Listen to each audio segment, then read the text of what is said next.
ఎన్నికలు జరిగిన తర్వాత ప్రశాంతంగా ఎన్నికలు జరిగాయని అందరూ సంతోషాన్ని వ్యక్తం చేశాము. 16వ తేదీని ఒక కమ్యూనికేషన్ గ్యాప్ వలన, సమాచార లోపం వలన తహసీల్దార్ గారి ఆఫీసులో ఉన్న బ్యాలెట్ బాక్సుల్ని ఎంపీ సంబంధించిన బాక్సులు, పోస్టల్ బ్యాలెట్ బాక్సులు కలెక్టరేట్కి తీసుకెళ్ళవలసిన పరిస్థితిలో అందరినీ కూడా కలెక్టరేట్కి రమ్మని చెప్పటం, అలానే పలానా సమయంలో తహసీల్దార్ గారి ఆఫీసులో తాళాలు ఓపెన్ చేస్తామని, స్ట్రాంగ్ రూమ్ ఓపెన్ చేస్తామని తెలియజేయడం జరిగింది. మాకు సంబంధించిన ఏజెంట్లు కలెక్టరేట్కి వెళ్ళిన పరిస్థితిలో మరి తహసీల్దార్ ఆఫీసులో స్ట్రాంగ్ రూమ్ ఓపెన్ చేసేటప్పుడు ఎవరైనా ఉండాలన్న ఒక ఆలోచనతో తహసీల్దార్ గారిని అడిగితే నన్ను రమ్మని చెప్పడం జరిగింది.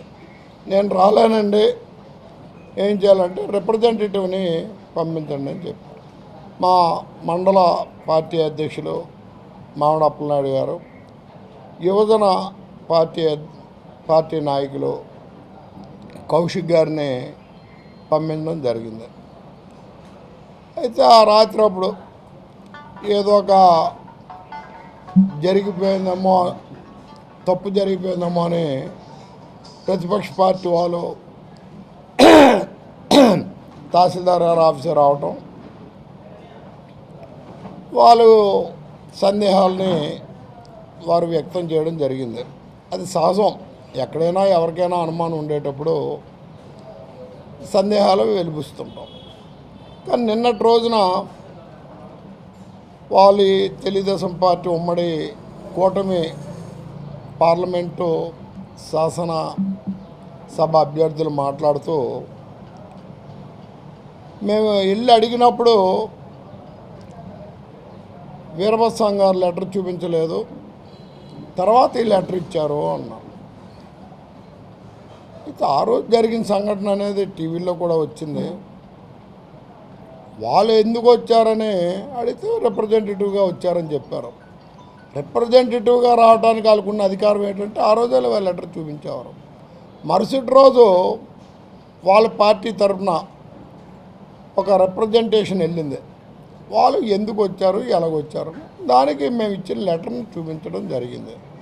దాంట్లో జరిగిపోయింది లేదు, ఇబ్బంది పడిపోవాల్సింది లేదు. అనేక సందర్భాల్లో పార్టీ ఏజెంట్ అందుబాటులో లేకపోతే, పార్టీ అభ్యర్థి అవకాశం లేకపోతే రిప్రజెంటేటివ్ని పంపించడం సహజంగా జరుగుతుంటుంది. దాన్ని పెద్దగా మనం భూతద్దంలో పెట్టి చూడవలసిన లేదని నా భావన. అయితే ఇక్కడ ఒక చిన్న సంతోషకరమైన విషయం ఏంటంటే, రాష్ట్ర ప్రభుత్వానికి ప్రభుత్వ ఉద్యోగులు వ్యతిరేకంగా ఉన్నారు, ప్రభుత్వానికి ఎన్నికల్లో ఏదైనా ఇబ్బంది కలిగిస్తారేమో ఒక అనుమానం అయితే అధికార పార్టీ అభ్యర్థులకైతే ఉంది. ఈ సంఘటనతో మాకు ఆ డౌట్ కూడా క్లియర్ అయిపోయి సంతోషాన్ని కలిగించింది. ఏమో ప్రతిపక్ష పార్టీ ఉద్యోగస్తులు ఏకమైపోతారేమో, ఏదైనా మాకు అన్యాయం జరుగుతుందేమో అనక సందిగ్ధం మాత్రం మాకు ఉండేది. అటువంటి డౌట్నే ప్రతిపక్ష పార్టీ ప్రకటించేసరికి ఏ విధమైన తప్పుడు పనులు జరగవనే నమ్మకం అయితే మాకు కలిగింది. మాకు ఒక సంతృప్తిని కూడా ఇచ్చింది. నిన్నటి రోజున కూటమి అభ్యర్థులు మాట్లాడుతూ కౌంటింగ్ ప్రశాంతంగా జరగాలని, కౌంటింగ్ ఏ ఇబ్బందులు జరగకూడదంటే మేము కూడా అదే కోరుకుంటున్నాం. ఒక సీనియర్ పొలిటీషియన్గా అనేక సందర్భాల్లో ఏదైనా ఒక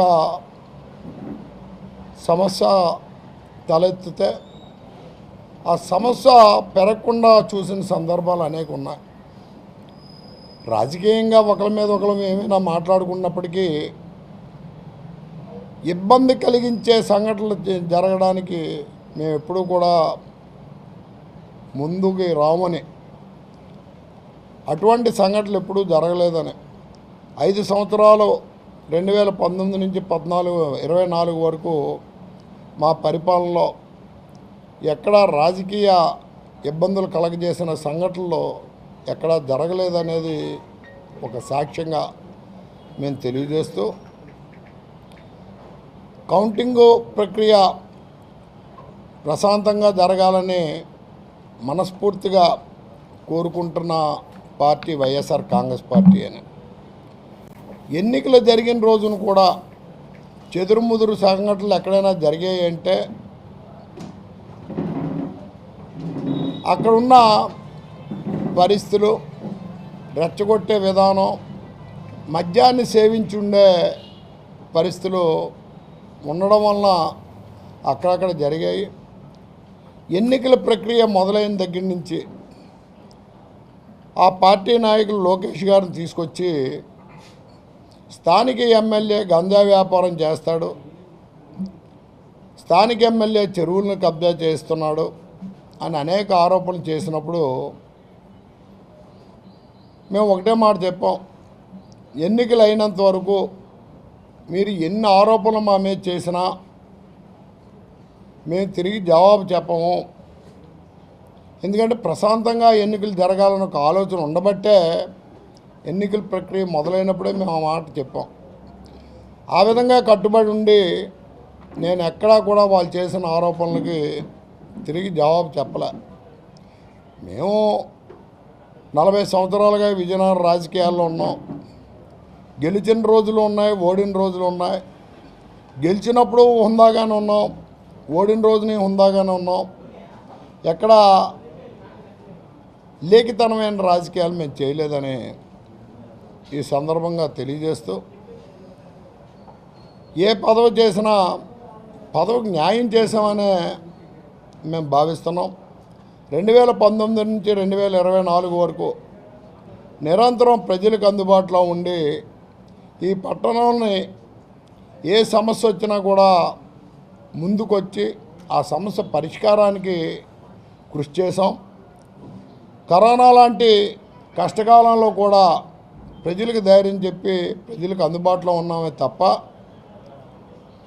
మా స్వలాభం కోసం, మా సొంతం కోసం మేము ఏ పనులు కూడా చేయలేదు. అలానే ఎన్నికల ప్రక్రియ మొదలైన దగ్గర నుంచి మా మీద అనేక కంప్లైంట్లు వెళ్ళినా 1-2 సంఘటనలు మినహాయించి మేము కంప్లైంట్లు కూడా చేయలేదని ఈ సందర్భంగా తెలియజేస్తూ, ప్రతిపక్ష పార్టీ ఈ కూటమి ఏ విధంగా కోరుకుంటుందో ప్రశాంతంగా ఎన్నికల కౌంటింగ్ జరగాలని మేము కూడా అంతే కోరికను మేము కోరుకుంటున్నాం. ఎప్పుడు కూడా ఎక్కడ అవాంఛనీయమైన సంఘటనలు జరగని ప్రశాంతమైన ఊరు, ఒక మంచి స్వభావం కలిగిన వ్యక్తులున్న ఊరు విజయనగరం. అలానే మొన్న జరిగిన దానికి మరొకసారి మేము తెలియజేస్తూ, మా వరకు మేము ఏదైతే అధికారులు మాకు చెప్పారో దాన్ని వినియోగించుకున్నామే తప్ప ఒకవేళ తప్పుడు పనులు చేయాలా, తప్పుడు ఆలోచనలు మాత్రం ఇందులో జరగలేదు. మాకున్న డౌట్ కూడా ఈ సందర్భంగా క్లియర్ అవటం వలన అధికారులు ప్రతిపక్ష పార్టీ కుమ్మక్కైపోతాయేమో ఒక అనుమానం అయితే మాకుండేది. అనుమానం కూడా ఈరోజు క్లియర్ అవటం వలన సంతోషాన్ని వ్యక్తం చేస్తూ ఎన్నికలు ప్రశాంతంగా ముగిశాయి. ఎన్నికల కౌంటింగ్ కూడా ప్రశాంతంగానే ముగుస్తుందని భావిస్తాం.